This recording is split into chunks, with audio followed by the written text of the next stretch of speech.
Hello everyone, welcome to my YouTube channel.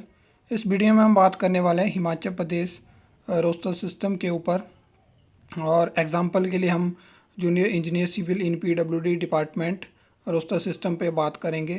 तो यहाँ पे हम देखेंगे कि रोस्टर सिस्टम के अकॉर्डिंग बैच वाइज भर्ती, डायरेक्ट रिक्रूटमेंट और प्रमोशन किस तरह से होती है।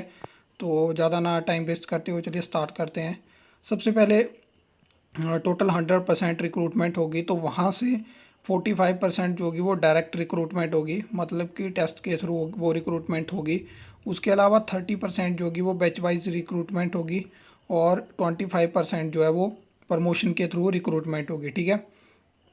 इसके अलावा जो मतलब यहाँ पे जो रोस्टर सिस्टम होता है, तो यहाँ पे प्रमोशन के थ्रू आप देख सकते हो कि अलग अलग सिस्टम के वाइज होता है। जैसे कि जिन्होंने एज ए जो सर्वेयर काम कर रहे हैं, और जिन्होंने 3 ईयर का डिप्लोमा किया है, या उन्होंने डिग्री करी हुई है, या उनके पास आईटीआई उन्होंने सर्वेयर में करी, या फिर वर्क इंस्पेक्टर, तो वहाँ से प्रमोशन का अलग सिस्टम रहता है। यहाँ पे हम रोस्टर सिस्टम की बात करेंगे। तो जो जूनियर इंजीनियर सिविल में रोस्टर सिस्टम फॉलो होता है वो 100 पॉइंट रोस्टर सिस्टम फॉलो होता है। तो इस तरह से आप देख सकते हो कि टोटल 100 पोस्टें हम मान के चलते हैं यहाँ पे। तो किस तरह से पोस्टें वेकेंट होती हैं मैंने आपको बता दिया कि डायरेक्ट रिक्रूटमेंट होती है 45%। ठीक है। उसके अलावा बैच वाइज होती है 30%। उसके अलावा 25% होती है प्रमोशन के थ्रू। ठीक है।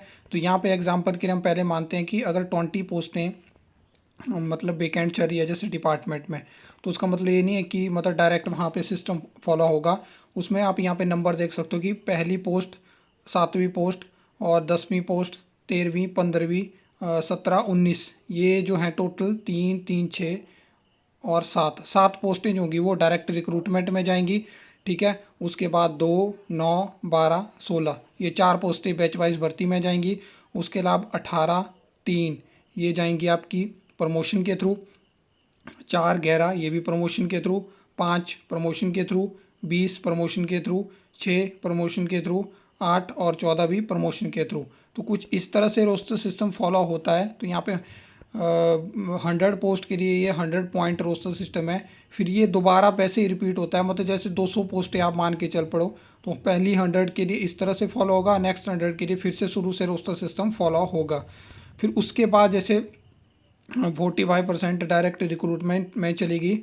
उसके बाद वो पोस्टें जो हैं वो परसेंटेज वाइज डिवाइड होती हैं। जिस तरह से जनरल अनरिजर्व में जाएगी 40%, उसके बाद 10% ईडब्ल्यूएस में जाती हैं, फिर एससी, एसटी, ओबीसी, और अगर ज़्यादा पोस्टें हों तो सब कैटेगरी में भी पोस्टें डिवाइड होती हैं।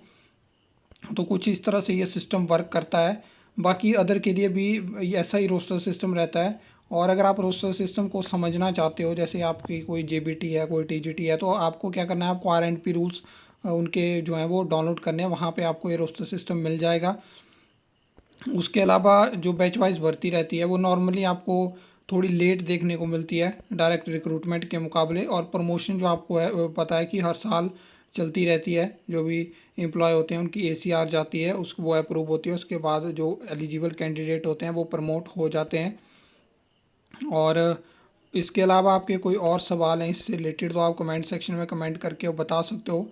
तो आई होप आपको वीडियो अच्छी लगी होगी, इन्फॉर्मेटिव लगी होगी। तो वीडियो को लाइक, कमेंट, शेयर कर सकते हो। चैनल को सब्सक्राइब कर सकते हो फर्दर न्यू अपडेट्स के लिए।